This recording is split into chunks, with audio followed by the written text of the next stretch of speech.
South Africans have had to batten down the hatches once again for the rapid onset of the third wave of COVID-19 infections. Last week, the president announced a shift in lockdown regulations to alert level 3 in an attempt to curb the spread of the virus. During a visit to Cape Town's port on Tuesday, President Cyril Ramaphosa admitted that he was deeply worried about the infection rate in Gauteng. I am deeply worried. We are seeing infection rates that seem to be much higher than what we have seen before. And Premier Makura is dealing with this challenge as best as he can. The province is struggling to cope with a record-breaking third wave, recording 70% of all new cases in the country. On Wednesday, Gauteng racked up a staggering 10,806 new cases in 24 hours, the highest number ever recorded. I'm Amy Gibbings, a journalist for News 24's multimedia department, and this is The Story. This week, we'll look into the unprecedented rise in COVID-19 infections in Gauteng as it battles the third wave of the pandemic, and ask our reporters on the ground how the health system is coping. There has been talk of tightening restrictions before we reach the peak of the third wave in the next 2 weeks, but some experts say it's a little too late. You're listening to The Story. It's a podcast by News 24. We'll speak to journalists and experts about the week's biggest story. This is what we saw, heard, and uncovered this week. This week, we're talking to News 24 investigative journalist Kyle Cohen. Kyle, this record-breaking rise in cases in Gauteng seems to have taken everybody by surprise. We even have the Premier David Makura admitting that things are completely out of control. Why has the third wave been significantly worse in this province, and should it have been anticipated?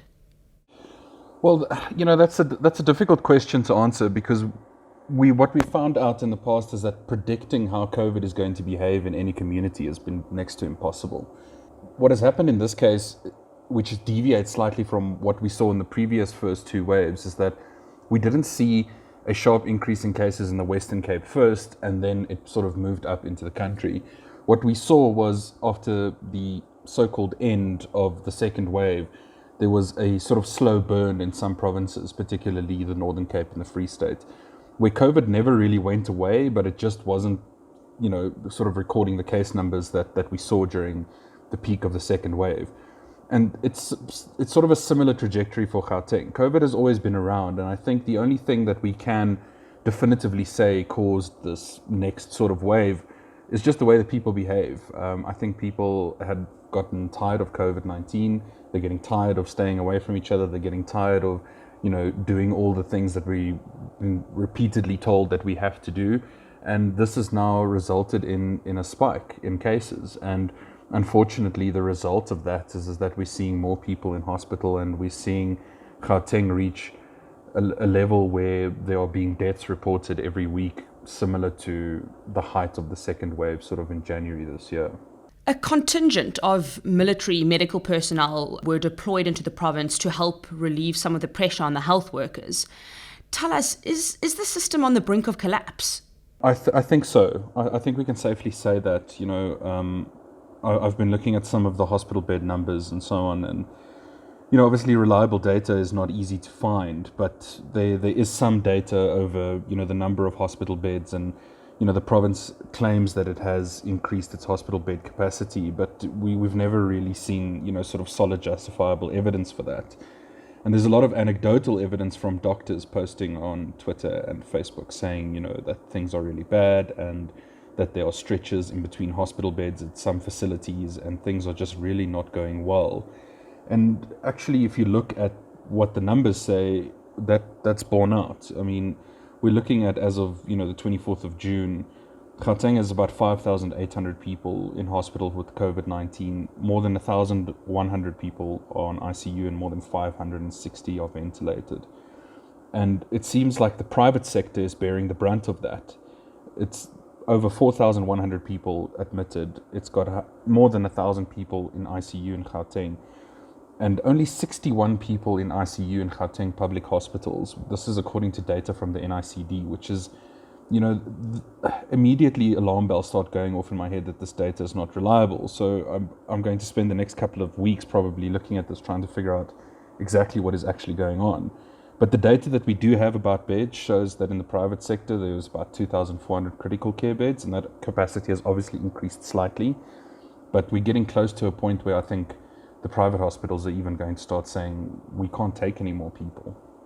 Yes, even the CEO of Netcare came out saying it was like a mass casualty situation in the hospitals and is calling on the president to urgently move the province to a lockdown level 5. But some medical experts have come out saying that it's a little too late. Yes, I think it is too late. What we have to remember about COVID, and we have to go back to the basics that we were grappling with, when COVID first arrived, is that by the time we see these numbers being reported daily. So if the National Health Department comes out on a Tuesday and says, 14,000 cases were recorded in the country, what we're effectively seeing is a picture that's between 5 to 10 days old. We're seeing numbers, people testing positive in the last 2 or 3 days who were actually infected with COVID-19 maybe 5 to 10 days before that. So it's really difficult to gain a very accurate picture of what's happening right now. But what we can say is that if we are recording the highest number of cases today, then we know that those cases relate to infections that happened 5 or 10 days ago. What's going to come is probably going to be worse. And by the time you reach the level where you're reaching, sort of these massive number of daily cases, locking down is not really going to help, because the virus is already spread to so many people that they would effectively then just infect the people that they are locked down with, and it would continue to spread, and it will take a really long time with severe economic impact to see the effect that we've seen with the previous lockdowns. So for the CEO of a hospital group like Netcare to come out and say, it's like mass casualties and the situation is really bad, I think we need to listen to them. It's not very often that the CEOs of these companies come out and say these things, and they don't say them for no reason. If they're telling us that it's bad, you can probably think that it's twice as bad in reality on the ground, and we really need to start just listening to these people and starting to behave in a way that will ensure we don't end up being a burden or potentially not having care if we get sick. Carl, I know you've been looking at the mortality rates. How are things looking, and what do the stats indicate? So for a long time, News 24 has been following a weekly report that is published by the South African Medical Research Council and the University of Cape Town. And they've been doing a lot of research into excess deaths, which is a calculation. Effectively, they take historical data and map out week by week how many people are expected to die. And it's quite morbid, and it sounds very, sort of down in the dumps, but it's an extremely valuable tool in tracking the impact of a pandemic. And what they have found in recent weeks is that, Gauteng is seeing a very sharp increase in natural deaths, particularly in Johannesburg, Tshwane, and Ekurhuleni. And this is correlating, it's happening at the same time that we're seeing the spike in COVID cases. So even though you're not seeing high numbers of deaths being reported as official COVID deaths, a lot of people are dying, and a lot more people are dying. For the week of 13th to the 19th of June, which is the latest available data that the researchers put out on Wednesday, more than 3,000 people died of natural causes in Gauteng during that week alone. It's the third deadliest week on record for Gauteng since COVID-19 began, and it's more than double the expected number of deaths that should have happened in those weeks in normal times. So we're seeing a very, very worrying situation where we are quickly reaching, within just days, we are reaching the levels in the third wave that we saw at the peak of the second wave. And unfortunately, the only previous projections or predictions that we had is that the third wave was likely to be less severe. And it's starting to look like it's actually going to be the worst one yet. That was Kyle Cohen, News 24's investigative journalist. News 24 reporter Tebogo Monama joins us now. Tebogo, as we can hear, things are not looking good in Gauteng as far as the third wave is concerned. What are some of the biggest challenges facing the province, and what do you think needs to happen to ensure things don't get even worse? Right now, Gauteng is the epicenter of the COVID-19 infections. Paramedics that we've spoken to are also talking about how sometimes patients have to wait up to 4 hours just to get an ambulance that can take them to a hospital that is already full. And I mean, what healthcare workers are also saying is that what they're realizing now is that with this third wave, when patients come to the hospital, they're sicker than they were in the first and the second waves.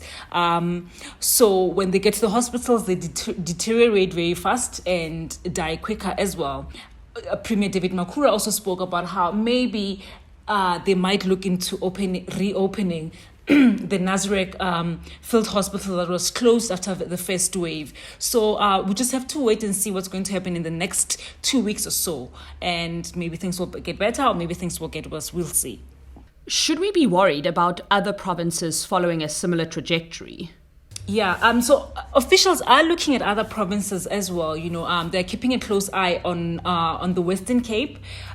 So projections are that the Western Cape's cases are likely to go up, to surge in about 3 weeks or so. So they are putting a close eye on that.